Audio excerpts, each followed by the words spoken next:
नमस्कार दोस्तों, मैं बहुत बहुत स्वागत करता हूं आप सभी का एक बार फिर आपके अपने ही यूट्यूब चैनल पासपोर्ट हेल्पलाइन पे, जहां पे आपको passport application, documentation, police verification के साथ साथ अलग अलग कंट्रीज़ के वीज़ा और वहां बहुत सारी जॉब्स के बारे में प्रॉपर रूप से इन्फॉर्मेशन दी जाती है। और दोस्तों, आज की इस वीडियो में हम बात करेंगे कि आपको पासपोर्ट बनवाने के लिए जब आप अपॉइंटमेंट लेते हैं, जब आप PSK के अंदर विजिट करते हैं, तो वहाँ पे आपको अपना कौन कौन सा डॉक्यूमेंट्स कैरी करना चाहिए। दोस्तों, डॉक्यूमेंट्स को लेकर ना लोगों के अंदर बहुत सारे कन्फ्यूजन्स होते हैं। लोग काफ़ी ज़्यादा जो है यहाँ पे नर्वस रहते हैं, नो डाउट, क्योंकि पहली बार उनका कुछ ऐसा एक्सपीरियंस होता है लाइफ में। पहली बार जो है वो एक फ्रेश और नए पासपोर्ट के लिए अप्लाई करने जा रहे होते हैं, तो उनके माइंड में ना बहुत तरह के कन्फ्यूजन्स होते हैं कि मैं कौन कौन से डॉक्यूमेंट्स कैरी करूँ, कौन कौन से डॉक्यूमेंट्स जो है वहाँ पर चेक किए जाएंगे। ठीक है, तो लोगों में आम धारणा ये होती है कि लोग चाहते हैं कि मैं ज़्यादा से ज़्यादा, मैक्सिमम से मैक्सिमम डॉक्यूमेंट वहाँ पे लेकर जाऊँगा तो मेरा काम इजी हो जाएगा। ठीक है, और मेरा अपॉइंटमेंट जल्दी हो जाएगा इनफैक्ट। और लोगों के मतलब कि चूँकि ये एक ह्यूमन कंसेप्शंस होता है एक कि अगर मैं ज़्यादा डॉक्यूमेंट्स लेकर जाऊँगा, like Aadhaar card, pan card, voter ID card, ration card, driving licence, gas का बिल, पानी का बिल, तो मैं जितनी ज़्यादा वहाँ पे डॉक्यूमेंट्स दिखाऊंगा तो मेरा काम इजीली हो जाएगा। लेकिन दोस्तों, एक्चुअल में चीज़ें ठीक इसके उलट होती हैं।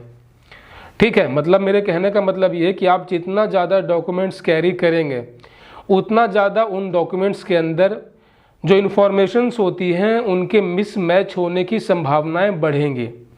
और जितना ज़्यादा आपका डॉक्यूमेंट्स के अंदर डिफरेंट डॉक्यूमेंट्स के अंदर इन्फॉर्मेशंस मिसमैच होगी, उतना ही चांसेस है कि आपका एप्लीकेशन या तो रिजेक्ट हो जाएगा या फिर आपका एप्लीकेशन होल्ड हो जाएगा और आपको अगला डेट दे दिया जाएगा कि आप दूसरे डेट पे आएँ, आप अपने डॉक्यूमेंट्स में करेक्शन करवा कर आएँ।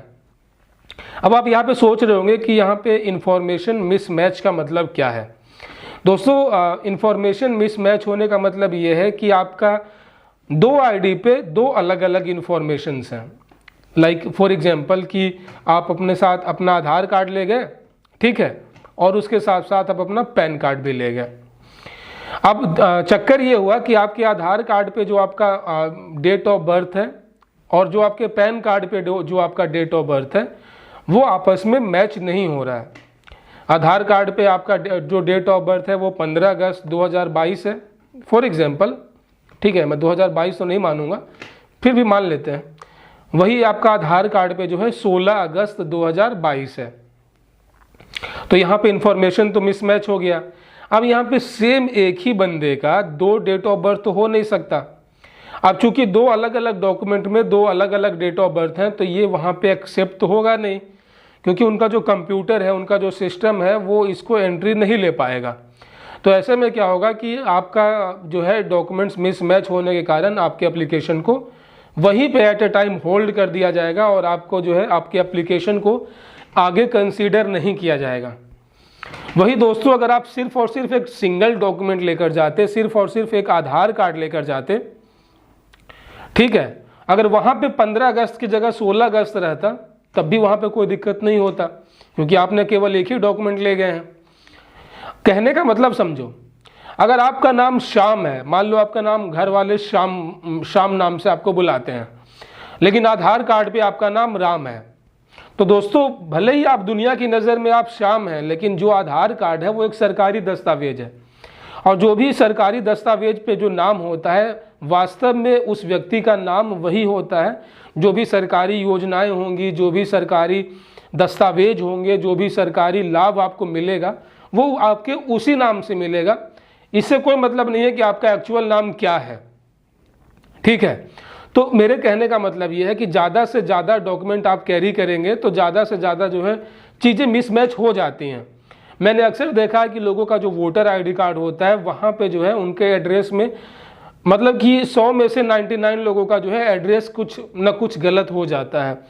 मतलब उनके एरिया का नाम गलत है, पिन कोड गलत हो गया, तमाम चीज़ें गलत हो जाती हैं। तो इसीलिए मैं यहाँ पे कहना चाह रहा हूँ, आप चीज़ों को समझो। एक्चुअल में जो यहाँ पे पासपोर्ट का जो आपका जो अपॉइंटमेंट होता है, उस वहाँ पे आपका सिर्फ और सिर्फ दो डॉक्यूमेंट की ज़रूरत होती है। वहाँ पे सिर्फ दो डॉक्यूमेंट नहीं, दो टाइप के डॉक्यूमेंट की आवश्यकता होती है। पहला जो टाइप होता है वो होता है POI। POI का अर्थात हुआ कि प्रूफ ऑफ आइडेंटिटी, पहचान पत्र, उस व्यक्ति का पहचान पत्र। कोई भी एक ऐसा सरकारी डॉक्यूमेंट जिस पे उस व्यक्ति का फोटो हो और उसका नाम हो और उसके पिताजी का नाम हो, बस। कोई भी ऐसा डॉक्यूमेंट जो कि भारत सरकार के द्वारा जारी किया गया है, उसके ऊपर अगर आपका फोटो है और आपका नाम है और आपके पिताजी का नाम है, तो वो उस डॉक्यूमेंट को आप अपने पहचान पत्र के तौर पे काम में ला सकते हैं। तो जैसे कि आपका जो आधार कार्ड हो गया, ये नो डाउट ये एक सरकारी दस्तावेज है, इसके ऊपर आपका फोटो भी होता है, आपका नाम भी होता है और आपके पिताजी का भी नाम होता है। जैसे कि पैन कार्ड हो गया, यहाँ पे भी आपका फोटो होता है। जैसे कि आपका ड्राइविंग लाइसेंस हो गया, जहाँ पे आपका फोटो होता है। मतलब ये कि जो भी डॉक्यूमेंट पे आपका फोटो होता है ना, वो आपका प्रूफ ऑफ आइडेंटिटी होता है, आपका पहचान पत्र होता है। ठीक है। उसके साथ साथ जो टाइप 2, जो दूसरे प्रकार का जो डॉक्यूमेंट की आवश्यकता होती है पासपोर्ट बनवाने में, वो होता है POA। POA का अर्थात हुआ, ठीक है, प्रूफ ऑफ एड्रेस, आपके पते का पहचान पत्र। कोई भी ऐसा दस्तावेज जिसके ऊपर आपका पता मेंशन किया गया हो और वो सरकार, भारत सरकार के द्वारा जारी किया गया हो। ये नहीं कि आप जिस कंपनी में जॉब करते हैं उस कंपनी के द्वारा जो प्रोवाइड किया गया आई कार्ड है आप उसे पासपोर्ट बनवा लेंगे, नहीं, वो सरकारी दस्तावेज ही होना चाहिए। जितने भी बैंक्स हैं, जो बैंक के पासबुक हैं, वो भी एक तरीके से सरकारी दस्तावेज हैं, उसके ऊपर आपका पता होता है। तो उन सभी दस्तावेज जिसके ऊपर आपका पता मौजूद होता है, आपका मकान नंबर, आपके गली का नाम, आपके मोहल्ले का नाम, आपका तहसील, आपका प्रखंड, आपका पंचायत या फिर आपके ज़िले का नाम, साथ ही साथ आपके राज्य का नाम और आपका पिन कोड, जो भी इतनी सारी चीज़ें जहाँ पे मौजूद होती हैं, वो होता है आपका पते के पहचान का दस्तावेज। अब यहाँ पे आप ध्यान देंगे कि एक आधार कार्ड एक ऐसा दस्तावेज है जो इन दोनों चीज़ों को पूरा करता है। आपके आधार कार्ड पे आपका फ़ोटो और आपका नाम भी होता है, जो आपके पहचान की सुनिश्चित करता है, और उसके पीछे आपका पता होता है, जिस पे आपका पिन कोड भी होता है, जो आपका पता होता है उसको भी सुनिश्चित करता है। तो इसका मतलब ये हुआ कि सिर्फ एक आधार कार्ड जो है ये एक स्ट्रॉन्ग एविडेंस है, एक स्ट्रॉन्ग डॉक्यूमेंट है। जो भी चीज़ें चाहिए होती है पासपोर्ट डिपार्टमेंट को, आपके प्रूफ ऑफ आइडेंटिटी का काम भी कर दिया आधार कार्ड, प्रूफ ऑफ एड्रेस का भी काम आधार कार्ड कर दिया। अब इसके अलावा इन्हें और किसी चीज़ की ज़रूरत नहीं होती है। उन्हें ना आपके राशन कार्ड की ज़रूरत है, ना आपके पैन कार्ड की ज़रूरत है, ना आपके ड्राइविंग लाइसेंस की ज़रूरत है, किसी प्रकार का ज़रूरत नहीं है। तो दोस्तों कहा भी जाता है जहाँ पे जिस चीज़ की ज़रूरत ना हो वहाँ पे वो चीज़ को मौजूद नहीं करना चाहिए। इंसान को अपनी ओर से ज़्यादा चालाक नहीं बनना चाहिए। तो जब आपकी सारी कमियों को एक आधार कार्ड पूरा कर ही दे रहा है, तो आपको क्या ज़रूरत है उसके साथ आपको अपना वोटर आईडी कार्ड लगाने का, क्या ज़रूरत है उसके साथ आपको अपना राशन कार्ड लगाने का। आप जितना मैक्सिमम से मैक्सिमम डॉक्यूमेंट लगाएंगे, कुछ ना कुछ इन्फॉर्मेशन मैच ही होगा। अगर आप ज़्यादा चालाक बनेंगे और आपने आधार कार्ड के साथ अपना वोटर आईडी कार्ड को भी लगा दिया, तो आपके आधार कार्ड के पीछे जो पता आपका दिया है, सेम वही चीज़ अगर मैच नहीं करेगा वोटर आईडी कार्ड पे, एक एक लाइन, एक एक कॉमा, यहाँ तक कि एक एक कॉमा अगर वो मैच नहीं किया तो फिर इंफॉर्मेशन मिसमैच हो गया। अब उनके सामने कंफ्यूजन ये है कि आखिर वो कौन से डॉक्यूमेंट को कंसीडर करेंगे, आपके वोटर आईडी कार्ड को कंसीडर करें या फिर आपके आधार कार्ड को कंसीडर करें। जाहिर सी बात है, तो दोनों में से कुछ एक न एक तो गलत हो गया। तो जहाँ पे गलत हो गया तो वहाँ पे आपका जो है एप्लीकेशन होल्ड हो गया।